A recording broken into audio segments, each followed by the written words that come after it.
Na paz do Senhor a toda a igreja, nós louvamos e exaltamos o nome do nosso Deus pela oportunidade que temos de meditar em Sua palavra e colocar a nossa vida no seu altar.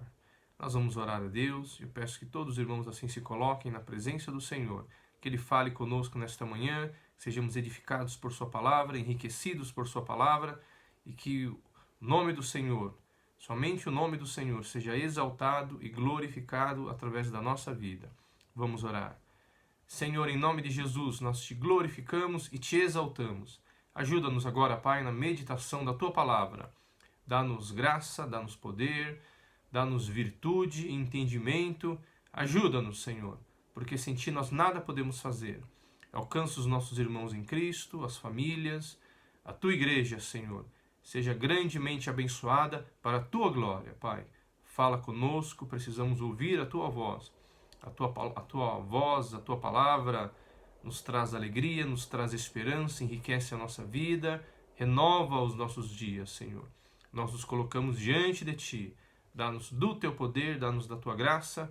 Seja um dia de vitória, de renovação, de libertação em Tua presença. Assim nós oramos, agradecidos, no poderoso nome de Jesus. Amém, Senhor. Louvado seja Deus. Hoje, então, nós concluímos esse ciclo de estudos a respeito da Páscoa, da Ceia do Senhor, e eu gostaria hoje de falar a respeito do significado do pão, o significado do pão como representação bíblica na participação da Ceia do Senhor. Falamos nas aulas anteriores sobre o cordeiro, primogênitos e alguns aspectos importantes da Páscoa no Antigo Testamento, sempre trazendo à memória a figura de Cristo, a obra de Cristo na cruz do Calvário, como Cordeiro de Deus que tira o pecado do mundo. E hoje nós gostaríamos de meditar com a igreja sobre o significado do pão, como representação bíblica na participação da ceia do Senhor. E o texto, novamente, que eu gostaria de ler está em João, capítulo 6. Eu lerei os versos 32 a 35 e depois 48 a 51. Então, Evangelho de João, capítulo 6, versos 32 a 35 e 48 a 51. Diz assim a Bíblia. Replicou-lhes Jesus: em verdade vos digo, não foi Moisés quem vos deu o pão do céu. O verdadeiro pão do céu é meu Pai quem vos dá. Porque o pão de Deus é o que desce do céu e dá vida ao mundo. Então lhe disseram: Senhor, dá-nos sempre desse pão. Declarou-lhes, pois, Jesus: eu sou o pão da vida. O que vem a mim jamais terá fome, e o que crê em mim jamais terá sede. Eu sou o pão da vida. Vossos pais comeram maná no deserto e morreram. Este é o pão que desce do céu, para que todo o que dele comer não pereça. Eu sou o pão vivo que desceu do céu. Se alguém dele comer, viverá eternamente. E o pão que eu darei pela vida do mundo é a minha carne. Então eu li João capítulo 6, versos 32 a 35 e 48 a 51. Qual a relação então entre maná e Cristo, que se intitula aqui o pão do céu, o verdadeiro pão do céu, o pão de Deus, o pão da vida, o pão que desce do céu, ou o pão vivo que desceu do céu? Qual a relação entre o maná e essas afirmativas de Jesus a respeito do pão, a respeito de si mesmo, Segundo os textos de Mateus 26, 26, Marcos capítulo 14, verso 22, Lucas 22, 19 e 1 Coríntios 10, 16 e 11, 23 e 24, o pão da ceia do Senhor também representa o corpo de Cristo, Então, eu lerei apenas 1 Coríntios capítulo 11, versos 23 e 24, diz assim a palavra de Deus: porque eu recebi do Senhor o que também vos entreguei, que o Senhor Jesus, na noite em que foi traído, tomou o pão, e tendo dado graças, o partiu e disse: isto é o meu corpo, que é dado por vós. Fazei isto em memória de mim. Então, nesses textos a que me referi, a Bíblia nos ensina, Jesus afirmando que o corpo dele, o pão, esse pão que nós comemos na ceia, representa o corpo de Cristo. Mateus 26, 26, Marcos 14, 22, Lucas 22, 19 e 1 Coríntios 10, versículo 16. Então, analisemos a afirmativa de Jesus quanto à participação no pão celestial, que é o nosso tema, apenas o pão. Ele disse aqui em João capítulo 6, jamais terá fome, jamais terá sede. Ele diz assim: eu sou o pão da vida. O que vem a mim jamais terá fome, e o que crê em mim jamais terá sede. A participação nesse pão, então, sacia a fome e sacia a sede. Jamais terá fome e jamais terá sede. O primeiro ponto. A ingestão do pão celestial simboliza a participação na vida eterna. À semelhança do que Jesus disse para aquela mulher samaritana: quem beber desta água, né, que é a fonte de Jacó, tornará a ter sede. Aquele, porém, que beber da água que eu lhe der, nunca mais terá sede. Pelo contrário, a água que eu lhe der será nele uma fonte a jorrar para a vida eterna. Isto está em João capítulo 4, versos 13 e 14, né? Aquele diálogo de Jesus com a mulher samaritana. Então, qual é esse primeiro significado do pão? Jamais terá fome e jamais terá sede. Uma vez ingerido, o pão celestial necessariamente faz cessar a fome e a sede para sempre, pois alimenta e sacia o homem quanto às suas necessidades eternas. Isso é que é importante. O homem tem necessidades essenciais, vinculadas a uma natureza religiosa, pois foi feito à imagem e à semelhança de Deus. É absolutamente certo que todo o caminho escolhido pelo homem, à parte de Deus, é uma tentativa vã de satisfazer a necessidade de um alimento imaterial que lhe garanta vida espiritual.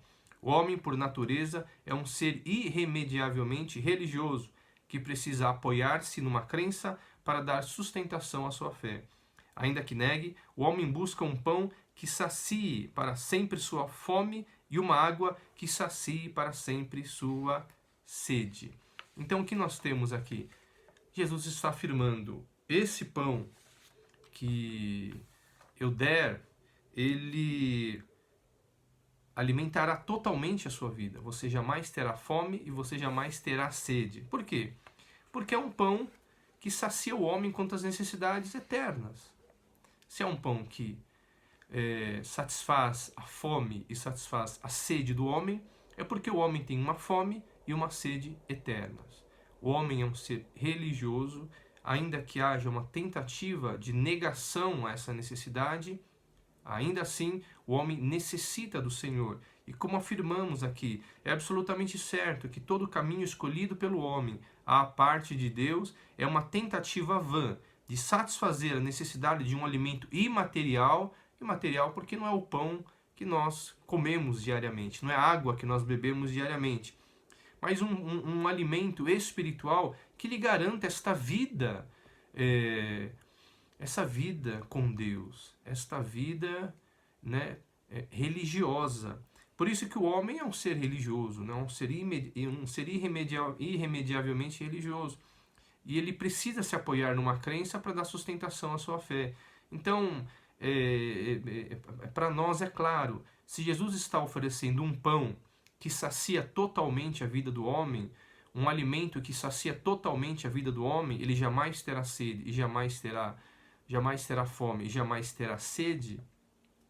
Então é porque o homem tem uma necessidade de um alimento que vá muito além das suas necessidades físicas, né, orgânicas. Esse alimento que nós precisamos todo dia ingerir. Todo dia nós precisamos da renovação desse alimento. No que diz respeito à vida eterna, também há necessidade que o homem participe deste pão, mas para que haja a satisfação de uma necessidade eterna. Uma necessidade eterna. E o pão que Jesus oferece é um pão que satisfaz a necessidade eterna do homem, que o liga à vida eterna, o liga a uma vida com Deus. Por isso que a proposta do Evangelho, a pregação do Evangelho, a proclamação das boas novas diz respeito à vida eterna em Cristo Jesus, à salvação em Cristo Jesus. Todas as demais coisas decorrem da salvação em Cristo Jesus. Tudo que a igreja faz, né? Toda obra, ainda que seja uma obra de cunho social, para ajudar famílias carentes, necessitadas, né, de um apoio material, toda obra que a igreja faz, como nós já falamos, tem um cunho espiritual, porque o seu propósito é a salvação das almas. É a salvação das almas. E todo o restante, nós cremos na Bíblia, decorre da salvação em Cristo Jesus. Nós temos então um alimento eterno que satisfaz a nossa fome, satisfaz a nossa sede, e a partir desse alimento eterno nós cremos pela Bíblia, pela palavra de Deus, nesse encontro com esse eterno, com essa eternidade, nós cremos que a nossa vida aqui na terra ganha sentido, e o Senhor então nos auxilia, o Senhor então nos ajuda para que essa vida seja um testemunho da vida eterna. A nossa vida passageira, nossa vida terrena, seja um testemunho da vida celestial e da vida eterna com Cristo. É o que nós cremos. Então esse é o primeiro ponto. Se ele está oferecendo um alimento que vai saciar a fome do homem e a sede do homem para sempre, é porque o homem tem a necessidade de um alimento eterno. Tem uma necessidade eterna. Então esse é o primeiro ponto. O segundo ponto, o pão que Jesus promete contém elementos eternos, que satisfazem uma necessidade eterna do homem. Em outras palavras, há efetivamente uma necessidade eterna do homem que só é satisfeita por um alimento de idêntica qualidade, pois também é eterno, que é o pão da vida, né? O pão da vida, o pão que desce do céu, o pão que desceu do céu, como nós lemos, né? O pão de Deus. Qualquer alimento inferior a essa necessidade eterna, ou seja, não dotado de propriedades eternas, é insuficiente para conduzir o homem à vida com Deus. É claro, né? Se o homem tem necessidade de um alimento eterno, que venha satisfazê-lo para sempre, é óbvio que esse alimento deve conter essas propriedades eternas. Por isso que o homem mergulha a sua vida em tantas coisas, é uma tentativa de satisfazer um alimento eterno, um vazio de Deus, né? Um vazio da presença do Senhor, da bênção do Senhor, porque o homem ainda tem esse cordão umbilical. O homem ainda tem esse cordão umbilical. E apenas um alimento com essas propriedades eternas tem capacidade, evidentemente, para satisfazer uma necessidade eterna do homem. Uma necessidade eterna do homem.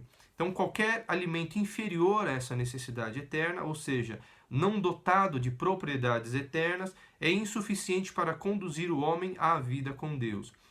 Daí a razão pela qual Jesus se declara como o pão, isto é, como o único pão, já que não há outro elemento capaz de oferecer a vida para um homem carente de eternidade.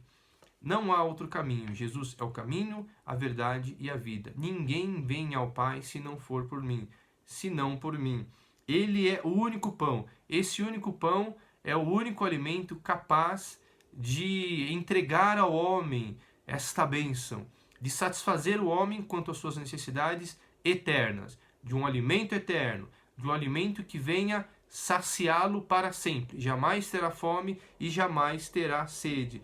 Por isso ele é o pão, como ele mesmo se intitula em João capítulo 6, como nós lemos. Ele é o pão que desceu do céu, ele é o pão que desce do céu, ele é o pão da vida, ele é o pão de Deus, porque é apenas um pão. Não há dois pães, não há dois caminhos, não há dois alimentos. Apenas esse pão contém propriedades eternas que podem então satisfazer uma necessidade eterna do homem. Essa é a pregação do Evangelho. Essa é a proposta do Evangelho. Essa é a proclamação do Evangelho. Então esse é o item 2. Um alimento espiritual capaz de satisfazer uma necessidade eterna do homem. Nada menos do que isso é aceitável. Como se o homem, né, diariamente precisasse de X calorias para sobreviver, mas ele consome apenas menos X calorias, né? O homem tem uma necessidade diária de calorias, uma necessidade diária de alimento para sobreviver. No que diz respeito à vida eterna é a mesma coisa. No que diz respeito à vida com Deus é a mesma coisa. Nada menos do que isso é aceitável. Então, uma vida longe do Senhor, uma vida fora dos caminhos do Senhor, significa a morte.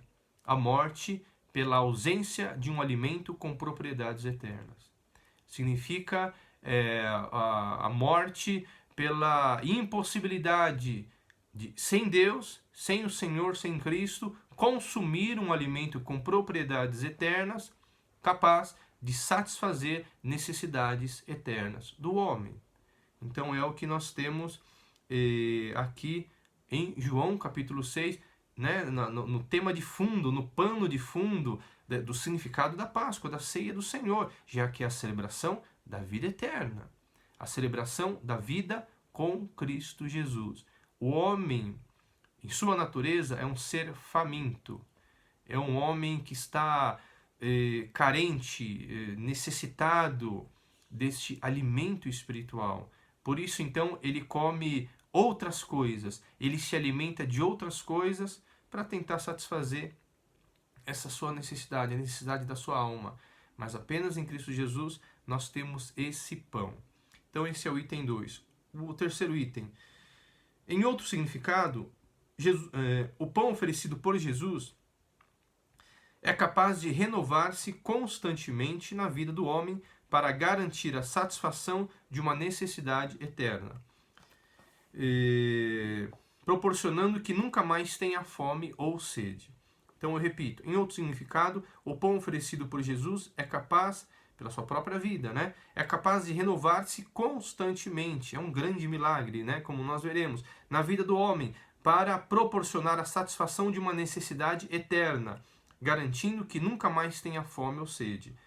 O pão oferecido por Jesus é capaz de renovar-se constantemente na vida do homem para proporcionar a satisfação de uma necessidade eterna, garantindo que nunca mais tenha fome ou sede.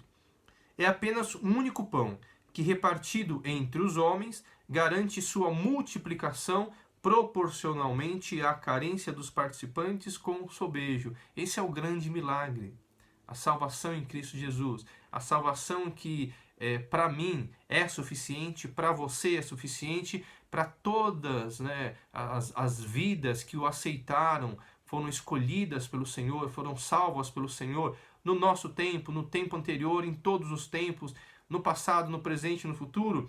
Esse é o grande milagre, porque é um único pão, mas que se multiplica e tem a capacidade de satisfazer uma necessidade eterna de todos os homens, do nosso tempo, do tempo passado e do tempo futuro. Dentro dessa proporcionalidade e o que é importante, com sobejo, sobra. A sobra do pão significa a infinitude ou a eternidade como atributos da natureza divina de Cristo Jesus. Pois ao término do milagre não existiam mais pessoas a serem alimentadas. Lá em João, capítulo 6, versos 1 a 14, os irmãos se recordam, aquela multidão que seguia Jesus. No mesmo capítulo 6, antes, né, desse ensino a respeito do seu corpo, a respeito da carne, a respeito do sangue, a respeito da vida eterna, que foram os versículos que nós lemos. Então, antes, né, desse contexto, lá no início do capítulo 6, eles já estavam se preparando para a Páscoa, nós temos o milagre da multiplicação dos pães. Aquela multidão que seguia Jesus sedenta para ouvi-lo, recebendo seus milagres, sendo curada, sendo alcançada pelo Senhor, não tinha alimento. E então os discípulos voltam-se para Jesus, como alimentar aquela multidão? Eles tinham apenas 5 pães e 2 peixes. E o que ocorre? Este pão sobra, porque daqueles 5 pães que não daria para alimentar toda aquela multidão, não se esqueçam que eram 5.000 homens, sem contar crianças e mulheres, então era uma multidão, né? Eram muitas pessoas. E o que ocorre? A sobra daquele pão, que sobraram 12 cestos, significa a infinitude ou a eternidade como atributos da natureza divina de Cristo Jesus, simbolizada naquele pão. O pão que é a figura do corpo, mas em Cristo Jesus. Pois ao término do milagre não existiam mais pessoas a serem alimentadas. Em Cristo Jesus nunca existe falta de alimento. O pão é suficiente sempre. O número de pessoas a serem alimentadas é sempre menor à capacidade que o único pão tem de multiplicar-se de acordo com a necessidade dos inúmeros famintos, já que sempre sobeja. Esse é o grande milagre do Evangelho, o grande milagre da salvação. Eu repetirei, em Cristo Jesus nunca existe falta de alimento. O pão nosso de cada dia nos dá hoje. Ele nos alimenta constantemente. O pão é suficiente sempre. Porque quem come desse pão jamais terá fome, jamais terá sede. Então ele é sempre suficiente. Não existe fome que não seja alimentada, né? Não existe sede que não seja dessedentada. Não existe. Em Cristo o homem é alimentado. Em Cristo a fome do homem é satisfeita. Em Cristo a sede do homem também é dessedentada. Não existe a menor possibilidade daquele que comparece ou daquele que se entrega aos pés do Senhor que não tenha a sua fome e a sua sede satisfeitas. Não existe a menor possibilidade, porque sobeja, não tem falta. Então o pão é suficiente sempre. O número de pessoas a serem alimentadas é sempre menor. A capacidade que o único pão, porque ele é o único pão, tem de multiplicar-se de acordo com a necessidade dos inúmeros famintos, já que sempre sobeja. Há sempre sobra, é a abundância, a bênção de Deus, a bênção do Senhor e que enriquece com ela não traz dores, né? Nós louvamos o nome do Senhor, porque esse pão nunca falta. Dá-nos sempre desse pão, como os discípulos falaram, né? Aqui em João capítulo 6, dá-nos sempre desse pão. Esse pão nunca falta. Pelo contrário, este pão é suficiente para alimentar a nossa vida com sobra. Todos aqueles 5.000 homens, sem contar crianças e mulheres, foram plenamente alimentados, assim como acontece com todo aquele que se aproxima do Senhor, que é completamente salvo e redimido, conforme ensina o apóstolo Paulo, lá em 2 Coríntios capítulo 5, verso 17. E assim, se alguém está em Cristo, é uma nova criatura. As coisas velhas já passaram, eis que se fizeram novas, diz a Revista Atualizada, ou na Revista Corrigida, edição Revista Corrigida, tudo se faz novo. Tudo se faz novo, porque esse pão ele é suficiente, né, para alimentar todo homem. Por isso o salmista fala, Davi fala, o Senhor é o meu pastor, nada me faltará. Este pão é suficiente para me alimentar. Esse pão é suficiente para satisfazer as minhas necessidades. Então aqui Davi estava dizendo, o Senhor é meu pastor, eu não tenho falta de absolutamente nada, porque este pão me alimenta, e ele me alimenta com sobejo. Não há falta, né? Não há miséria, né? Não há essas coisas. No Senhor há abundância de alegria, abundância de vida. Por isso, vida eterna, o que é vida eterna? É a abundância de vida, uma vida que não se esgota, uma vida que não se exaure, uma vida que produz, né? Uma vida que é a vida eterna em Cristo Jesus. Então é o significado que está lá em João capítulo 6, o significado da vida eterna em Cristo Jesus. Todos aqueles homens, eu repito, aqueles 5.000 homens, sem contar mulheres e crianças, foram plenamente alimentados. Assim como acontece com todo aquele que se aproxima do Senhor, que é completamente salvo e redimido. Porque aquele que está em Cristo é uma nova criatura. As coisas velhas já se passaram, tudo se faz novo. Todas as coisas se fazem novas. Esse pão é suficiente para alimentar a nossa vida. Esse pão é suficiente e é capaz para nos dar uma vida nova. Para nos dar a alegria de uma vida nova. E esse é o grande poder do Evangelho, milagre do Evangelho. Nós temos a alegria de vestir uma roupa nova, né? Temos a alegria de comprar algo novo, uma casa, um carro, seja lá o que for. Nós temos a alegria porque é algo novo, é algo que nós nunca vestimos, é algo que nós nunca tivemos.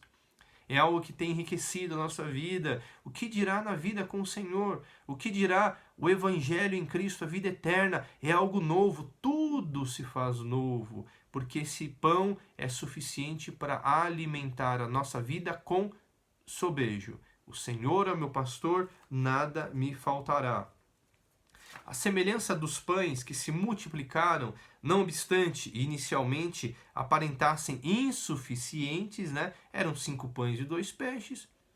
Como você usa 5 pães e 2 peixes para alimentar 5.000 homens, sem contar mulheres e crianças, né? Então, entre nós, né, seria a oração de todo comerciante, de toda pessoa que tem um estabelecimento, né, comercial, um restaurante, uma lanchonete, né, comprar um mínimo de coisas e aquilo se multiplicar de tal maneira que até sobra, né? Olha que maravilha! E no que diz respeito aqui, a mesma coisa, evidentemente numa figura espiritual. A semelhança dos pães que se multiplicaram, não obstante inicialmente aparentassem insuficientes, Cristo Jesus, por seu sacrifício, é suficiente para a salvação de todo aquele que crê, embora seja apenas um único corpo ou apenas um único pão. Então eu repito, a semelhança dos pães que se multiplicaram, não obstante inicialmente aparentassem insuficientes, porque a multidão era muito grande, Cristo Jesus, por seu sacrifício, é suficiente para a salvação de todo aquele que crê, embora seja apenas um único corpo ou um único pão. E você então perguntaria, mas o Senhor é suficiente para salvar a minha vida? O Senhor é suficiente, capaz para alimentar a minha vida? Ele é capaz. Ele é suficiente para fazer novas todas as coisas. O Senhor é capaz e é suficiente para resgatar a nossa vida. Ele é suficiente e Ele é capaz para alimentar a nossa necessidade eterna. É o alimento da nossa necessidade eterna que transborda e atinge a nossa vida naquilo que é temporário, naquilo que é terreno. Naquilo que é temporário e naquilo que é terreno. Este é o significado da salvação. Este é o significado da vida eterna. Um pão que sacia a nossa necessidade eterna, um pão que nos proporciona a participação na vida em Cristo Jesus, a vida eterna em Cristo Jesus, e se estende a todos os ramos da nossa vida, a todos os segmentos da nossa vida. Essa é a pregação do Evangelho. Atinge o nosso casamento, atinge os nossos filhos, atinge a nossa família, atinge a nossa profissão, atinge a nossa intimidade, o nosso coração, a nossa individualidade. Como pode um único pão satisfazer a necessidade de um número incontável de vidas famintas por alimento? Como é que pode? Era um único pão.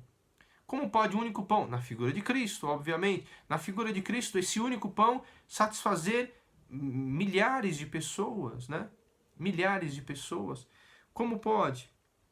Jesus é suficiente para satisfazer o homem em todas as suas necessidades, pois seu sacrifício perfeito prefigura a redenção eterna do coração condenado pelo pecado.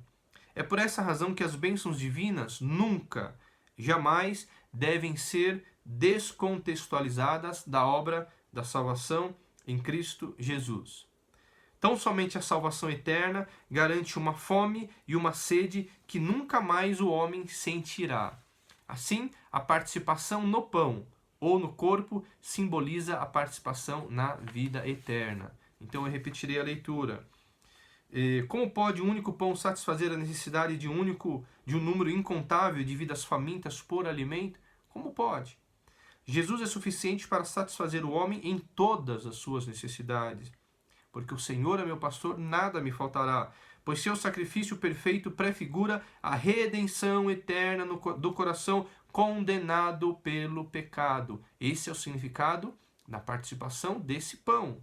É por essa razão que as bênçãos divinas nunca, prestem atenção, nunca, jamais devem ser descontextualizadas da obra da salvação em Cristo Jesus. Jesus não veio para dar pão. Por isso aquela multidão não entendeu. Aquela multidão foi atrás de Jesus pelo pão que perece. Ele mesmo afirma isso. Viram aqueles sinais, aquela multidão foi atrás de Jesus pelo pão que perece. O que Jesus estava ensinando a eles? Que aquela bênção não poderia ser descontextualizada da participação da vida eterna, porque este pão representa a participação na vida eterna em Cristo Jesus. Jamais terá fome, jamais terá sede. Jamais terá fome e jamais terá sede. Jesus não veio para alimentar o homem nesse pão que perece. Jesus veio para alimentar o homem no pão eterno, no pão que não perece. Qual é o pão que não perece? É a vida eterna em Cristo Jesus. A vida eterna em Cristo Jesus. simbolizada na celebração da ceia do Senhor. Simbolizada na celebração da ceia do Senhor, com esses elementos da ceia. O pão, que é esse corpo que é repartido entre nós, e a ceia, que é a figura, que é o cálice, a figura da nova aliança no meu sangue. Mas hoje estamos falando apenas do pão. Então, tão somente a salvação eterna garante uma fome, preste atenção, tão somente a salvação eterna garante uma fome e uma sede que nunca mais o homem sentirá. Assim, a participação no pão ou no corpo simboliza a participação na vida eterna. O que tem ocorrido hoje é que a igreja mudou esses valores, a igreja inverteu esses valores. O que importa é satisfazer a necessidade terrena do homem, a necessidade puramente humana dos corações, como se fosse uma atração para a salvação, para o Evangelho. Não obstante, toda obra social tem o seu valor, é óbvio, especialmente uma obra social com esse cunho espiritual. Uma obra social que visa a salvação das almas. Essa é a obra perfeita. É obra que não oferece apenas o pão que perece, oferece o pão que permanece, o pão eterno. Para que essa salvação, né, se concretize, essa obra eterna seja realizada, e assim as vidas não procurem mais o Senhor, a igreja de Cristo, pelo pão que perece, mas agora porque participam do pão que permanece. Porque participam da vida eterna em Cristo Jesus. E podem afirmar, eu não tenho fome, eu não tenho sede, porque Cristo me satisfaz. Porque Cristo me salvou, eu tenho a vida eterna em Cristo Jesus. Todas as demais coisas Ele me acrescenta, Ele me dá, porque aos seus amados Ele dá enquanto dormem. É o resultado da vida eterna em Cristo Jesus, do cuidado que Ele tem pela nossa vida, pela nossa eleição na eternidade. Nós louvamos o nome do Senhor. O quarto tópico, o pão foi partido, porque Cristo Jesus deveria ser sacrificado em favor da humanidade. Como Jesus mesmo disse lá em João capítulo 12, verso 24, em verdade vos digo, se o grão de trigo caindo na terra não morrer, fica ele só. Mas se morrer, produz muito fruto. Se esse pão não fosse partido, ele não produziria fruto. Mas ele precisava ser partido, ele precisava vir à terra e morrer, né? Ou no significado do pão, ser partido, porque se ele não morrer, fica ele só. Mas se esse grão de trigo cair na terra e morrer, ele então produz muito fruto. Então houve a necessidade que Jesus viesse como esse grão de trigo, que ele viesse à terra, nessa terra, né, como se fosse esse terreno preparado para que ele pudesse produzir frutos, mas ele precisava morrer. Por isso o pão deve ser na figura do pão que é partido. O pão que não é partido fica ele só, mas o pão que é partido é a figura da morte e ele então produz muitos frutos. Dizendo de outro modo, a multiplicação só foi possível porque o pão foi partido e repartido, ou seja, separado entre partes e distribuído entre todos os homens. O poder do único pão está em manter suas propriedades eternas em cada pedaço distribuído e, ao final, manter-se totalmente íntegro, inclusive com sobejo, uma vez que o que sobrou ao término daquele milagre foram muitíssimos mais pães, lembro, foram 12 cestos, do que inicialmente aqueles 5 pães doados para alimentar a multidão de 5.000 homens, sem contar crianças e mulheres. Então eu repetirei. O poder, dizendo de outro modo, a multiplicação só foi possível porque o pão foi partido. Ele pega o pão, abençoa e reparte. E repartido, partido e repartido. Ou seja, ele é separado entre partes, né, entre as suas partes, e distribuído entre todos os homens. E cada pedaço daquele pão contém a propriedade, espiritualmente falando, óbvio, contém a propriedade eterna desse corpo que é repartido entre vós. Comei dele todos. Então todos nós pegamos um pedaço desse parte, porque significa, representa a nossa a parcela da nossa participação na eternidade, na vida em Cristo Jesus.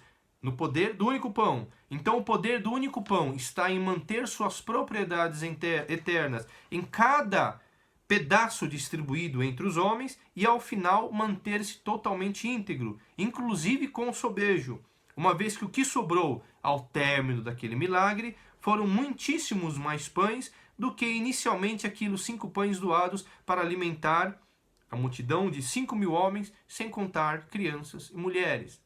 Então, na verdade, aqueles 5 pães, né, eles se perderam na multidão de pães que sobrou ao término daquele milagre, porque foram 12 cestos cheios que sobraram. Então, é o poder do único pão, que mantém a sua propriedade em cada pedaço, e no término daquele milagre é um pão tão poderoso, um pão tão maravilhoso, tão celestial, que ele se multiplica. O que inicialmente era insuficiente, ele transborda, ele superabunda em graça, em poder, como Paulo fala, ele superabunda, e aqueles pães que inicialmente eram insuficientes, então eles agora são mais do que suficientes, porque nós somos mais do que vitoriosos em Cristo Jesus. Somos mais do que vitoriosos em Cristo Jesus. Como está lá em 1 Coríntios 10, versos 16 e 17. Por que eu falei o poder do único pão? Segundo o que Paulo aqui ensinou à igreja de Corinto. Porventura o cálice da bênção que abençoamos não é a comunhão do sangue de Cristo? O pão que partimos não é a comunhão do corpo de Cristo? O pão que partimos não é a comunhão do corpo de Cristo? É um corpo que é repartido entre nós. É apenas um corpo, é apenas um pão. E aí ele conclui, porque nós, embora muitos, somos unicamente um pão, um só corpo, porque todos participamos do único pão. Nós não, evidentemente que a ceia, né, tem um significado totalmente especial, mas o correto, né, é óbvio que não seria possível. Você então é apenas um pão, né? É o significado espiritual, óbvio que isso é inviável na prática, né? Você pegar apenas um único pão, e desse único pão você repartir com todos os irmãos. Desse único pão você repartir com todos aqueles que participam da vida em Cristo Jesus. Aí seria, né, um pãozão, né, um pão enorme. Como? Porque é apenas um pão. É apenas um pão. Mas como isso na prática não é possível, então nós utilizamos, né, vários pães, né, e repartimos, mas sem perder o significado e a essência de que é apenas um único pão. Todos aqueles pães que nós repartimos, como também foram, né, aqueles 5 pães repartidos, na multiplicação, naquele milagre feito naquela multiplicação de Jesus, é a mesma coisa, aqueles 5 pães representavam apenas um único pão, que é a vida em Cristo Jesus, a salvação em Cristo Jesus, em todas as suas facetas, em todas as suas facetas, representa tudo isso. Porque, como nós lemos aqui em 1 Coríntios 10, versos 16 e 17, porque o pão que partimos não é a comunhão do corpo de Cristo, porque nós, embora muitos, somos unicamente um pão, um só corpo, porque todos participamos do único pão. Então somos um pão, somos um corpo e participamos de apenas um pão. Não são 2 pães, é apenas um pão só, porque é a figura do corpo de Cristo. Jesus não tem 2 corpos, ele é apenas um corpo só, que foi repartido, que foi partido a nosso favor. Então apenas um corpo. Então nessa figura nós também somos apenas um corpo e somos apenas um pão. Participamos de apenas um pão. Um detalhe importante está em João capítulo 6, verso 12, lá no mesmo contexto, no mesmo capítulo. E quando já estavam fartos, disse Jesus aos seus discípulos, recolhei os pedaços que sobraram, para que nada se perca. Nenhuma parte do pão poderia ser desperdiçada. Significa que o pão, necessariamente, produz vida eterna para aqueles que dele participam, bem como, necessariamente, produz morte eterna para aqueles que dele não participam. É inevitável. É inevitável. No texto lá de João, na afirmativa de Jesus, nós temos o outro lado. Quando ele afirma, nós temos também a realidade do outro lado. Se ele afirma que aquele que come o pão tem a vida eterna, obviamente aquele que não come o pão não tem a vida eterna. Aquele que come o pão jamais terá fome, jamais terá sede. Aquele que não come o pão sempre terá fome, sempre terá sede. Quando ele afirma, automaticamente ele revela o outro lado. Quando ele diz o que é, automaticamente ele diz também o que não é. Então, uma coisa está ligada à outra. Uma coisa anula a outra. Se eu participo do pão, necessariamente eu tenho a vida eterna. Se eu não participo do pão, necessariamente eu não tenho a vida eterna. Eu não testemunho a vida eterna em Cristo Jesus. Então é o que nós falamos. Significa que o pão necessariamente produz vida eterna para aqueles que dele participam, bem como necessariamente produz eterna para aqueles que dele não participam. É inevitável. Quem come tem, quem come não tem. Mas tem mais significados, né? É uma verdade taxativa no texto bíblico pelas palavras de Cristo Jesus, como nós já falamos, né? Aquele que come tem a vida, aquele que não come não tem a vida. É inevitável. É um ato que se encerra em si mesmo, é um ato consumado. Faz, tem, não faz, não tem. Agora tem mais significados. É um caminho, há apenas um único caminho para a vida eterna em Cristo Jesus. Do pão, absolutamente nada se perde, como Jesus falou, recolhi os pedaços que sobraram para que nada se perca. Do pão, absolutamente nada se perde ou se desperdiça, porque a vida em Cristo Jesus se expressa por toda a eternidade, em todos os tempos, seja para aqueles que já são salvos, seja para aqueles que ainda serão salvos pelos pedaços que sobraram, ou pelos efeitos eternos da obra expiatória feita na cruz, quando este pão foi repartido, quando este pão foi partido. Então eu repetirei, do pão absolutamente nada se perde ou se desperdiça. Não se esqueçam, recolhei os pedaços que sobraram para que nada se perca. Jesus disse aos seus discípulos, daí então sobraram 12 cestos. Então, do pão absolutamente nada se perde ou se desperdiça, porque a vida em Cristo Jesus se expressa por toda a eternidade, em todos os tempos, seja para aqueles que já são salvos, seja para aqueles que ainda serão salvos pelos pedaços que sobraram. Que representa isso? São os efeitos eternos da obra expiatória em Cristo Jesus, da obra expiatória feita na cruz por Cristo, que atinge todos em todos os tempos, no passado, no presente e no futuro, porque é uma obra perfeita. Em Hebreus, né, a Bíblia, né, o texto de Hebreus, o livro de Hebreus, várias vezes se repetem, de uma vez por todas, uma única vez, sempre referindo-se à obra de Jesus como se ele tivesse feito uma única obra, morreu uma vez por todas, como lemos, acredito, na semana passada, em Hebreus capítulo 9, uma vez por todas, é uma única vez, porque é obra de Cristo Jesus, se é uma vez por todas, é uma obra perfeita, que é a lição no livro de Hebreus. Aqueles sacrifícios no passado precisavam ser renovados porque eram imperfeitos. Os sacerdotes eram imperfeitos, eles ofereciam sacrifício não somente pelo povo, mas por si mesmos.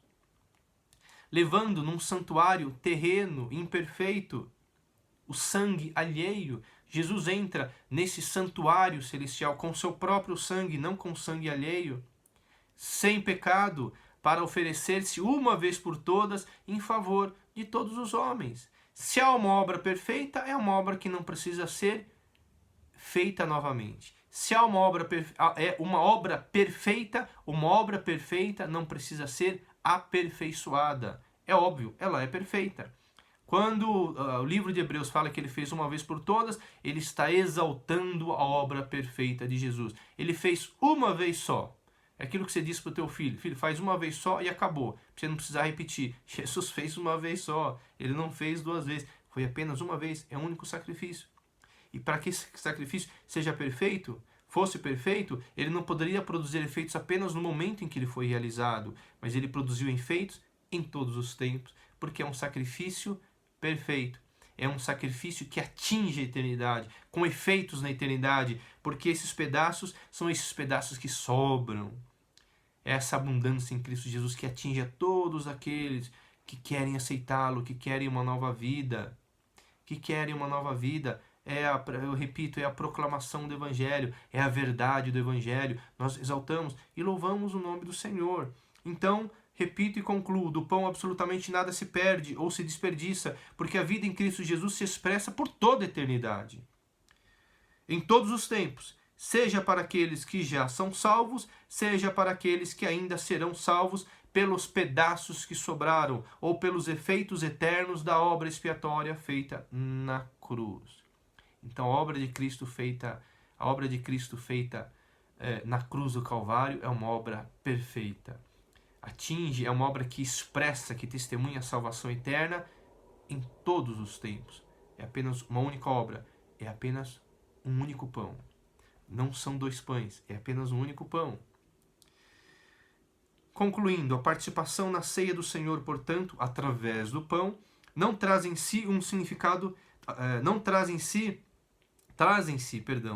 um significado profundo e espiritual da vida eterna em Cristo Jesus. A participação na ceia do Senhor, portanto, através do pão, que é o nosso tema, traz em si um significado profundo e espiritual da vida eterna em Cristo Jesus. Por isso, no texto do Evangelho de João, capítulo 6, que foi a nossa base, Jesus reiteradamente faz ligação entre o maná, o pão, a carne e o sangue com a vida eterna. Celebrar a Páscoa ou a ceia do Senhor é celebrar a vida eterna em Cristo Jesus, que se manifesta em nossos poucos dias terrenos debaixo do sol, mas que na verdade se projeta para a eternidade. Se expressa nos nossos poucos dias, mas se projeta para a eternidade, porque quem come esse pão jamais terá fome, jamais terá sede. Louvado seja Deus. Vamos orar. Que o Senhor abençoe toda a igreja. Espero que todos tenham entendido. Nós louvamos e exaltamos o nome do Senhor. Hoje falamos apenas do pão. É um assunto riquíssimo, né? A revelação bíblica é inesgotável, né? A revelação bíblica ela é abundante, ela é amplíssima. A palavra de Deus é amplíssima, né? E hoje falamos apenas desse aspecto, mas nós louvamos e exaltamos o nome do Senhor, porque pela Bíblia, pela palavra de Deus, nós temos acesso a essas riquezas insondáveis de Cristo, que estão reveladas nesses detalhes da história bíblica, do texto bíblico. Que o Senhor nos ajude, Ele abra o nosso entendimento e possamos ter, irmãos, na Bíblia, efetivamente, a nossa grande riqueza, como o salmista fala, né? Ó, quanto amo a tua lei, ela é a minha meditação todo dia. Que assim seja em nossa vida. Nós vamos orar a Deus. Senhor, em nome de Jesus, nós te exaltamos e te glorificamos, Pai. Nós bendizemos o teu nome pela tua palavra. Te agradecemos, Senhor, pela riqueza da tua palavra, pelo acesso que temos na riqueza da tua palavra, a riqueza da tua palavra. Nós te exaltamos e te glorificamos, Pai. Senhor, ajuda-nos na nossa fraqueza. Ajuda-nos, Pai, na nossa pequenez, Senhor. Ajuda-nos, Pai, porque queremos estar firmados e fundamentados nessa glória poderosa da tua palavra. Firmados, Senhor, na tua palavra, nós não teremos espaço para o mundo. Não teremos, Senhor, espaço para essas atrações do mundo, Senhor, que nada tem a ver contigo, mas teremos nas insondáveis riquezas de Cristo a beleza da nossa vida, Senhor, seja nos louvores, seja na palavra, seja, Senhor, em todas as nossas celebrações, seja na comunhão com os nossos irmãos, na comunhão com a igreja, tudo, Senhor, tudo, absolutamente tudo, expressará a vida em Cristo, Senhor. E nós te exaltamos. Não poderia ser diferente, porque em Ti só há luz, em Ti não há treva nenhuma, Pai. E se estamos em Ti, também nós há luz, Senhor. Em nós também não há treva nenhuma, porque nós estamos em Ti, Tu és luz, Senhor. Ajuda-nos, Pai. Abençoa a Tua igreja, as famílias da Tua igreja, os casais da Tua igreja, os nossos filhos, Senhor. Estende a Tua mão poderosa, todos aqueles que estão acompanhando os nossos cultos e as nossas aulas, Senhor. Dá-nos um dia de bênção, de poder e de vitória. Nós oramos agradecidos no poderoso nome de Jesus. Amém, Senhor. Louvado seja Deus. Toda igreja seja renovada nesse fim de semana. É a nossa oração, é o desejo do nosso coração. Que o Senhor abençoe a todos. Um forte abraço a todos, irmãos.